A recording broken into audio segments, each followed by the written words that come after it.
சில பேர் வீட்டினுடைய வாசலில் நுழையும் போதே பார்த்தீங்கன்னா சாமி ஃபோட்டோஸாக வச்சுருப்பாங்க. சில பேர் வீட்டுக்குள்ளே என்ட்ர நபர் பார்த்தீங்கன்னா என்ட்ரன்ஸில் வந்து நிறையா சாமி ஃபோட்டோ வச்சுருப்பாங்க. இதெல்லாம் பார்த்தீங்கன்னா சாமி ரூமில் இருக்க சாமி ஃபோட்டோவை கூட அதிகமாக இருக்கும். ஆக்சுவலாக ஒரு விஷயம் இருக்குது, எந்தெந்த சாமி ஃபோட்டோலாம் வந்து வெளியில் வைக்கலாம், எந்தெந்த சாமி ஃபோட்டோலாம் வெளியே வைக்கக்கூடாது, எந்த சாமி ஃபோட்டோலாம் வந்து வீட்டில் வைக்கலாம், எந்த சாமி ஃபோட்டோலாம் வீட்டில் வைக்கக்கூடாது அப்படின்ற மாதிரி ஆகம விதிப்படி ஒரு சின்ன டெஃபினேஷன் இருக்குது. ஸோ அதை சொல்கிறதுக்கு தான் வந்து இந்த வீடியோ வந்து கிரியேட் பண்ணப்பட்டிருக்கு.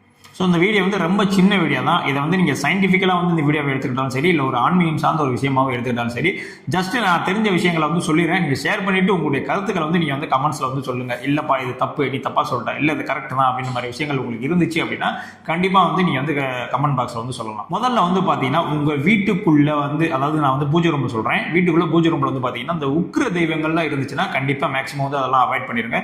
ஸோ அது வந்து என்ன பண்ணும் அப்படின்னா உங்களுக்கு இடையில வந்து ஒரு எதிர்மறையான வந்து ஒரு எனர்ஜியை வந்து கிரியேட் செய்யும் அப்படின்ற மாதிரி விஷயங்கள் வந்து சொல்லப்படுது.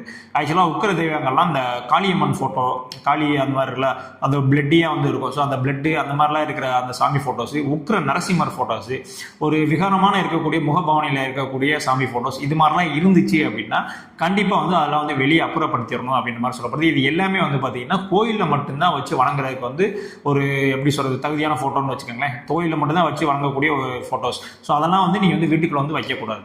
வந்து பார்த்தீங்கன்னா இந்த பிரளய சங்கார அந்த மாதிரியான இமேஜஸ், பிரளயம்னா எப்படி சொல்ல வரேன் அப்படின்னா இப்போ இந்த சிவபெருமான் வந்து தாண்டவான மாதிரி அந்த மாதிரி ஆக்ரோஷமாக இருக்கும்ல, ஸோ அந்த மாதிரி ஃபோட்டோஸ் இருந்துச்சு அப்படின்னா கண்டிப்பாக இங்கே அதை வந்து வீட்டுக்குள்ள வந்து வைக்க வேணாம். அதே மாதிரி இந்த சூரசம்காரம் பண்ணுற மாதிரி கீழே வந்து அரக்கனை போட்டு அப்படியே ஒரு கத்தியால் குத்துற மாதிரியா, ஸோ அந்த மாதிரி ஃபோட்டோஸ் இருந்தாலுமே வந்து வீட்டுக்குள்ள வந்து வைக்க வேணாம்.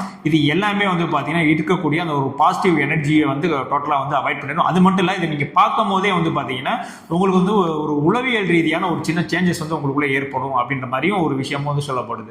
மூணாவது வந்து பார்த்தீங்கன்னா பிளட் அண்ட் ஸ்வாட்னு சொல்லுவாங்க. ஆக்சுவலாக வந்து பார்த்தீங்கன்னா ஒரு கத்தி எடுத்து ஒரு ஆளை வெட்டின மாதிரி எல்லாம் வந்து ஃபோட்டோஸ்லாம் இருக்கும். அதாவது இப்போ நீங்கள் ஒரு சுடலை மடன் சாமி எடுத்துக்கிட்டீங்க அப்படின்னா அது வந்து அந்த பன்றியை வெட்டுற மாதிரி அந்த மாதிரியான இமேஜஸ் ரொம்பவுமே வந்து ஒரு பிளட்டியாக இருக்கக்கூடிய இமேஜஸ்லாம் இருக்குல்ல, ஸோ அந்த மாதிரியான இமேஜஸ் எல்லாம் வந்து நீங்கள் வந்து வீட்டில் வந்து டோட்டலாக வந்து வைக்கக்கூடாது. இது வந்து வெளியில் கூட வந்து நீங்கள் வந்து வைக்கக்கூடாது. இது எல்லாமே வந்து பார்த்தீங்கன்னா ஒரு காவல் தெய்வங்கள் இந்த ஊர் எல்லையில், ஸோ அந்த மாதிரியான இடங்கள்லாம் இருக்குல்ல, ஸோ அந்த மாதிரி பிளேஸில் மட்டும்தான் வச்சு வணங்கக்கூடியதுக்கு வந்து உகந்தது. ஸோ இதெல்லாம் கொண்டு வந்து வீட்டுக்குள்ள வந்து ஃபோட்டோ வந்து வைக்கக்கூடாது. ஆனால் ஒரு நார்மலான ஒரு கருப்புசாமி ஃபோட்டோ, ஒரு வந்து சுடலை மாடல் அந்த மாதிரி நார்மல் ரூபத்தில் அவங்களுடைய சார்ந்த ரூபத்தில் இருக்கக்கூடிய ஃபோட்டோஸை கண்டிப்பாக வச்சு வழிபடலாம். ஆனால் இந்த மாதிரி உக்கிரமாக அந்த மாதிரி வெற்ற சீனு, அந்த ஒரு பிளட்டியை வந்து அருவா வச்சிருக்கிறது, ஒரு வேல் வச்சிருக்கிறது அந்த மாதிரி இருக்குல்ல, ஸோ அந்த மாதிரி எதுவுமே வந்து வீட்டில் வைக்கக்கூடாது.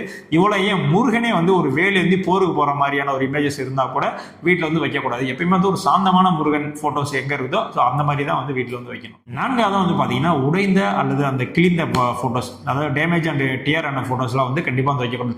சில சிலையெல்லாம் வந்து பார்த்தீங்கன்னா லைட்டாக கை உடைஞ்சிருக்கும், இல்லை தலை போயிருக்கும். ஸோ அந்த சிலையை வந்து அப்படியே வந்து பூஜை ரூமில் வச்சு வந்து வெளிப்பட்டு இருப்பாங்க.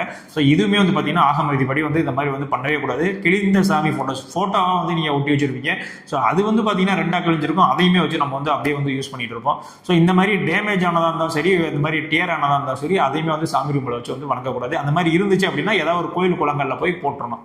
இப்போ சொல்லப்பட்ட எல்லா விஷயங்களுமே வந்து பார்த்தீங்கன்னா இந்த கடவுள் நல்லவர், இந்த கடவுள் கெட்டவர் அந்த மாதிரிலாம் வந்து எந்த விஷயம் சொல்ல வரல. எல்லா கடவுளுமே நல்லவர் தான், எல்லாமே வந்து நம்ம மனசார ஏற்றுக்கிட்டு வணங்குறதா தான் இருக்குது. ஆக்சுவலாக இந்த மாதிரி ஃபோட்டோஸ் அண்ட் சிலைஸ்லாம் வந்து வீட்டில் வைக்கக்கூடாது. ஏன்னா அது வந்து ஒரு நெகட்டிவான ஒரு எனர்ஜியை கிரியேட் செஞ்சாலும் கூட உங்கள் மனதளவுலையும் சரி மைண்ட் அளவுலையும் சரி அதை பார்க்கும்போது, அதாவது எப்படி சொல்கிறதுனா, இப்போ சயின்டிஃபிக்கலாகவே வந்து வெஜ்ஜு சாப்பிட்றவங்களுக்கும் நான்வெஜ் சாப்பிட்றவங்களுக்கும் வந்து ஒரு சின்ன டிஃப்ரெண்ட் இருக்குது அப்படின்ற மாதிரி ஃபைன் பண்ணியிருப்பாங்க. ஏன்னா வெஜ்ஜு சாப்பிட்றவங்க வந்து ஒரு மாதிரி கோபம் வந்து அதிகமாக வரும் அப்படின்னு, ஸோ என்ன சாப்பிட்றமோ அதுக்கேற்ற மாதிரி தான் இருக்கும் அப்படின்னு. அதே மாதிரி நம்ம என்ன பார்க்குறோமோ அதுக்கேற்ற மாதிரி தான் உளவியல் ரீதியாக வந்து நம்மளுடைய மனமும் வந்து மாறும் அப்படின்ற மாதிரி சொல்கிறாங்க. ஸோ அதனால தான் வந்து இந்த மாதிரி ஃபோட்டோஸ்லாம் வந்து சாமி ரூம்லேருந்து வைக்கக்கூடாது. இது எல்லாமே வந்து பார்த்தீங்கன்னா வெளியில் கோயில்களில் வச்சு வணங்குறதுக்கு மட்டுமே வந்து ஒரு பொது இடத்துல வச்சு வணங்குறதுக்கு மட்டுமே வந்து உகந்தது. நீங்கள் டெய்லியும் பார்த்துட்டே இருக்கீங்க, அந்த மாதிரியான விஷயங்களுக்கு வந்து இது டோட்டலாக வந்து பொருந்தாது அப்படின்றத சொல்கிறதுக்காக தான் வந்து இந்த வீடியோ வந்து கிரியேட் செய்யப்பட்டிருக்கு. இது எல்லாமே வந்து பார்த்தீங்கன்னா எதுவுமே சயின்டிஃபிக்கலாக வந்து ப்ரூவ் ஆகலை. ஆனால் சயின்டிஃபிக்கலாக நான் சொன்ன பார்த்தீங்களா, பார்த்துக்கிட்டே இருந்தால் அது வந்து உளவியல் ரீதியாக ஒரு சேஞ்ச் ஆகும். அந்த ஒரு விஷயத்தை தவிர மற்ற எதுவுமே வந்து சயின்டிஃபிக்கலாக வந்து ப்ரூவ் ஆகாத விஷயம். எல்லாமே வந்து பார்த்தீங்கன்னா ஒரு நார்மலாக ஒரு ஆன்மீக சார்ந்த பார்வையில் பார்க்கப்பட்ட சில விஷயங்கள் தான்.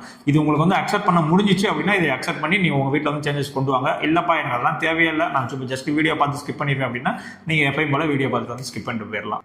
ஸோ இந்த வீடியோ பிடிச்சிருந்துச்சப்போ உங்கள் ஃப்ரெண்ட்ஸ் எல்லாம் ஷேர் பண்ணுங்கள். ஸோ இதே மாதிரியான அடுத்த ஒரு வீடியோ வந்து உங்களுக்கு சந்திக்கிறேன். பாய்.